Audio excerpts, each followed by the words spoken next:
Chapter 1. Friends. So there I was, Jimmy Walker, on my last night out with the boys, marking the end of one chapter and the beginning of another. I sat at the same table, at the same pub, surrounded by the same friends, drinking the same drinks and talking the same drunken nonsense we've been talking for as long as I could remember. We're creatures of habit, us humans, some more than others.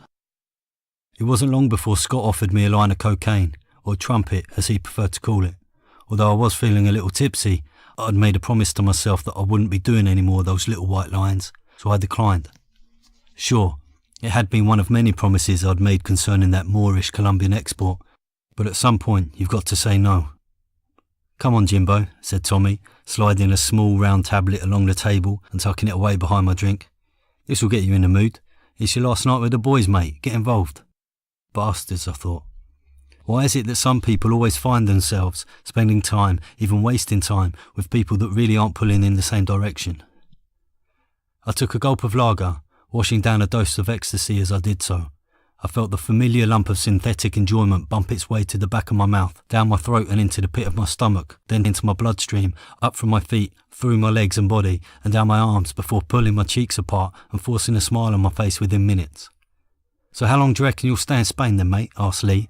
"He'll be back in 3 weeks, tail between his legs, begging for a couch to sleep on," interjected Dave, always the loudest of the group.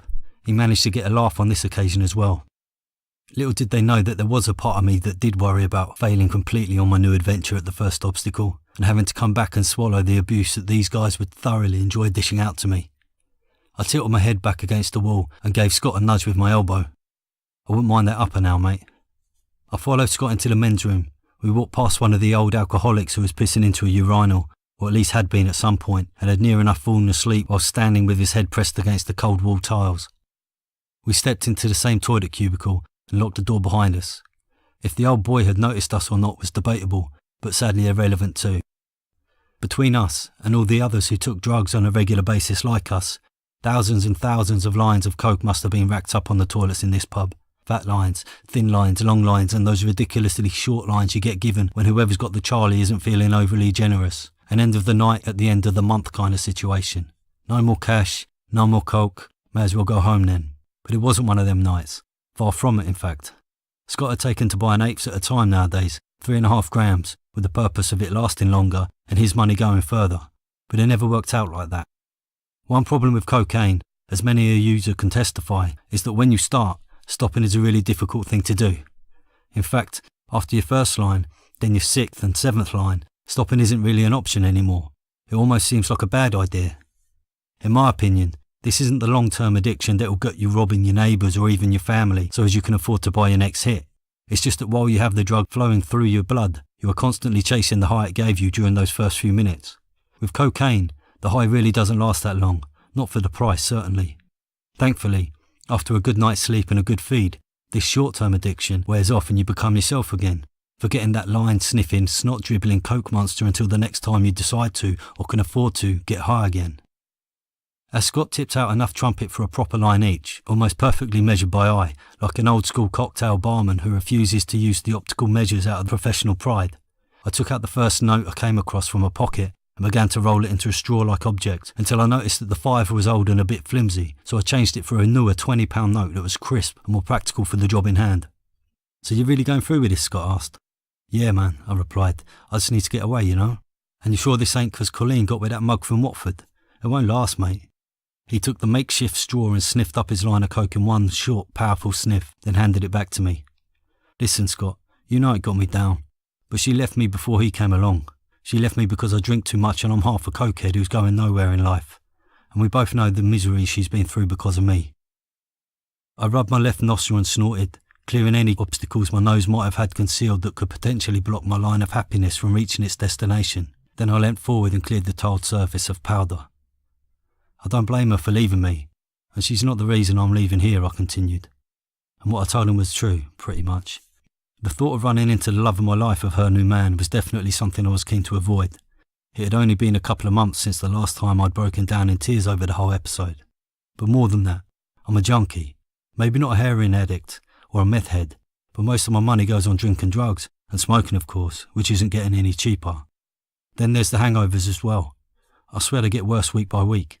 Seriously, I only feel fully recovered from a weekend by the Thursday, and then there's only one day of normality before I'm handing over more money to the barman, the drug dealer, or the tobacconist. To say my work had suffered was an understatement. I really couldn't stand being there anymore, and they didn't want me either, so when I handed in my notice it was a happy day for everyone. Scott pissed into the toilet as I unrolled my money and shoved it deep into my pocket.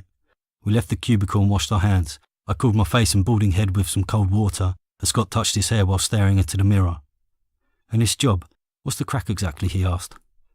"It's selling property, or timeshare, or something like that," I replied, a little embarrassed at the fact I didn't know exactly what I was going to be doing in Spain. "It's not important anyway. I just need a change of scene. I want to change of scene. It will do me good, you know." He nodded, maybe in thoughtful agreement, maybe because he didn't know what to say, but then he did say something. "So you're going to come back a changed man," he stated, hopefully. I smiled. I liked the thought of that, coming back a changed man, no longer having to shoulder the weight of being an underachiever, to come back a winner and proud and happy and drug-free. "It's like you can read my mind, Scott. I've just known you too long, mate," he replied. We high-fived, then for some reason he gave me a hug. Maybe he was sad to see me go, but more likely he was incredibly high and we all get a bit soft when we're steaming. "Worst case scenario, you'll be back in 3 weeks like that muppet out there thinks," he said. "Is this a private party?" asked Dave. Scott let me go and we turned to see Dave's head stuck through the men's room door. "And who you calling a muppet?" he continued. "Come on, girls, finish your cuddle. We got a line of sambucas on the bar." We had our shots, then more beers, then more shots, and so on. Occasionally, we'd visit the men's room for business as usual, and we were just having a good time. Good fun, bad jokes, and the occasional rejection from below-average-looking women. We were all sat at the table watching Tommy, who stood at the bar with a couple of heavily made-up teenagers, borderline illegal drinkers, when Dave piped up. "Boys, look," he said, before vomiting into his pint glass, then continuing to drink from it, and then stating as a matter of fact, "I'm a fucking legend." Lee covered his mouth in horror as me and Scott creased up in laughter. Tommy had noticed from the bar and tried his best to look like he didn't know us, which didn't work for long as Scott stood up and joined him and the two girls. Tommy then bowed his head, shamefully, as Scott whispered into the ears of the blondest of the two blondes, who reacted swiftly with a hasty slap across his face. She grabbed her friend by the arm and they both left. Scott laughed and apologised to Tommy, who shrugged it off as standard behaviour and gulped down the rest of his beer. "I wouldn't change them for the world, my friends. It's me that's got to change. I'll enjoy tonight, but from tomorrow I'll be the new me, the new improved, sensible, sober, happy me who achieves things and makes his family and friends proud," I thought to myself, before I sneaked off to the toilet, locked the door on the cubicle, sank to my knees and puked. Don't forget to subscribe and like the video. Thank you.